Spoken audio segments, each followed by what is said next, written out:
My dear respected elders, brothers, sisters, and dear listeners, Abd al-Malik bin Marwan finally comes to his end. 13 years passes by. Abd al-Malik bin Marwan had certain highlights in his life of 13 years being the Khalif. But the darkest moments of his Khilafat was him appointing Hajjaj bin Yusuf. Hajjaj bin Yusuf was a bloodshedder and he was a tyrant. And unfortunately, because he had the backing of Abd al-Malik bin Marwan, he committed great atrocities. From amongst them was killing Abdullah bin Zubayr radiallahu anhu. Indirectly, he even killed Abdullah bin Umar radiallahu anhu in Hajj. He summoned Sa'id bin Jubair, who was one of the greatest tabi'een of the time, and killed him in his court. Sa'id bin Musayyib, who never left the masjid for 40 years, he brought him out in the middle of the roads and flogged him. And subhanallah, even the great Anas ibn Malik, the servant of the Prophet sallallahu alaihi wasallam, was not spared, and he was flogged violently in the court of Hajjaj. But then came an end, as an end to every oppressor, to the extent that it is said that Abd al-Malik bin Marwan at first was very pious, but as the drunkenness of power got to his head, he began to drink again. And his tutor, Darda radiallahu anha, one day told him that, "Oh Abd al-Malik, why is it that you drink after so much of training you learned from Sahaba and Tabi'een?" He said, "The day I drank from the blood of Sahaba, after that to drink alcohol is very easy for me." In other words, once you do certain wrongs, then Allah Ta'ala takes away the tawfiq of khair and goodness from you. May Allah Ta'ala save us all. Then came Walid bin Abd al-Malik. Walid bin Abd al-Malik was the son of Abd al-Malik. He was much more calmer and he was much more passive. And subhanallah, it is mentioned that after Umar bin Khattab radiallahu anhu, the ummah never see a greater time in stability and in the Muslim empire growing than in the time of Walid bin Abd al-Malik. It is during this time that the grand masjids of the Umayyad mosque was built. And it is at this time that subhanallah, he built many masjids and madrasas. All the inward fighting came and vanished. And we find that he spent most of the money in building the Islamic infrastructure. There was peace again, and people remembered the days of Umar bin Khattab radiallahu ta'ala anhu. Walid bin Abd al-Malik, my beloved, subhanallah, sent Sayyidina Uqba bin Muslim al-Bahili to the frontiers. He came and with great Muslim armies, again after many years of inward fighting, began to expand the Muslim empire towards the far east. And he came across Farghana, he came across Jurjan, he came across Balkh, he came across Talqan, he came across Kabul, and he took the Islamic empire right to the frontiers of the Mongolians and Tibetans.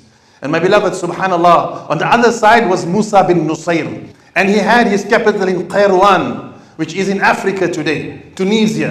And subhanallah, this is where Musa bin Nusayr had a slave. And the slave, subhanallah, was sent by Musa bin Nusayr.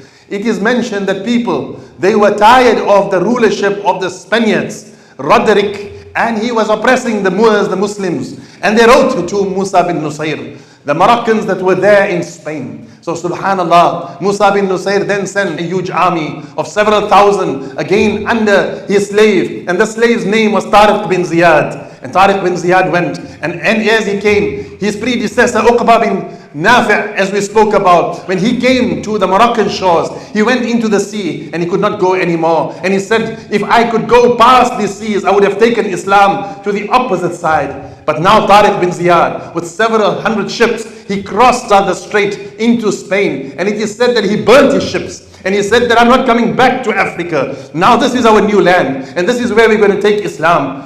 Severe battles were fought. And subhanallah, Roderick was killed. And thereafter Tariq bin Zeeyad, with 18,000 strong, wanted to march throughout Spain. But at that time, Musa bin Nusayr told him to halt. And he waited. And then Musa bin Nusayr joined him. And with Tariq bin Zeeyad and Musa bin Nusayr, Islam reached, subhanallah, up to the Pinpuri mountains.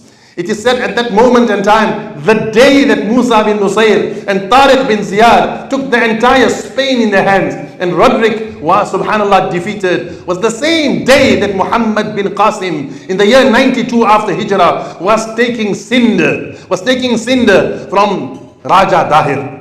My beloveds, Islam spread now to the far off Spain, and on the other side to far off China. Never did Islam see such a glamorous and such a beautiful time. And at this moment, subhanallah, Walid bin Abd al-Malik is about to pass away. He writes a letter to Musa ibn Nusayr, who was on the frontiers of Spain with Tariq bin Zeeyad. It is mentioned at that time they wrote a letter. They said that give us permission and we will move through Europe. Probably if permission was given today, all these countries, France, Italy, Germany would have been Muslimin. But subhanallah, Walid bin Abd al-Malik wrote a letter and said no, he knew he was about to pass away. He said, I don't want you to go forth. I want you to bring all your armies back and you come to me, Musa bin Nusayr. Similarly, he wrote to Qutayba bin Muslim, who was on the Mongolian and Tibetan frontiers with China, and who knew probably if he left them, they would have today brought the Chinese and the Japanese to Islam. But Allah subhanahu wa ta'ala have His wills and His wishes. Qutayba bin Muslim also came back. Musa bin Nusayr also came back. And at that moment, before they could reach the court, Walid bin Abd al-Malik passed away. The idea of calling them back was to consolidate power for his son. But before doing so, he passed away. When they came, now both of them were at the mercy of Sulaiman bin Abd al-Malik. Hajjaj bin Yusuf, as much as he had his dark days and the wrong he done, he also had some of his good as well. So when Abdullah bin Zubair radiallahu anhu passed away, the Kaaba Musharrafa unfortunately was badly damaged. Rasulullah sallallahu alayhi wasallam, when he built the Kaaba with the Quraysh, they never have adequate amount of money to complete the Kaaba in the shape of Sayyidina Ibrahim alayhi salatu wassalam. So they made a semicircle around, which is called the Hatim. The money was either from gambling or from prostitution. And even the Quraysh of Makkah knew, we can't use our drug money, we can't use our haram money to build a masjid. Inna Allah tayyibun. Allah is pure and only accepts what is pure. So subhanallah, they left it. After that, the Prophet ﷺ took Makkah as a victor. And he told Aisha, if I never fear that the Quraysh are just new in Islam, I would have restored the Kaaba to its former glory of being in the shape of how Ibrahim ﷺ built it. Not a square, but circle from one side and two doors, one to enter and one to exit. My beloved, subhanallah, when Abdullah bin Zubair radiallahu anhu was in charge, Aisha radiallahu anha said this to him, and Abdullah bin Zubair restored the Kaaba again to the former glory of Sayyidina Ibrahim ﷺ building. But then when Hajjaj bin Yusuf came, out of his spite for Abdullah bin Zubair, he then built the Kaaba like how it was in the time of the Quraysh again, square with the Hatim. And then after a while, in the time of Harun al-Rashid, he wanted to again make the Kaaba of how the Prophet ﷺ wished it to be. But he was advised by the ulama of that time that just leave the Kaaba and the sanctity of the Kaaba. Otherwise, every time a ruler or a governor comes, he will change the Kaaba to his liking, and the Kaaba will lose the sanctity in the hearts of the Muslimin.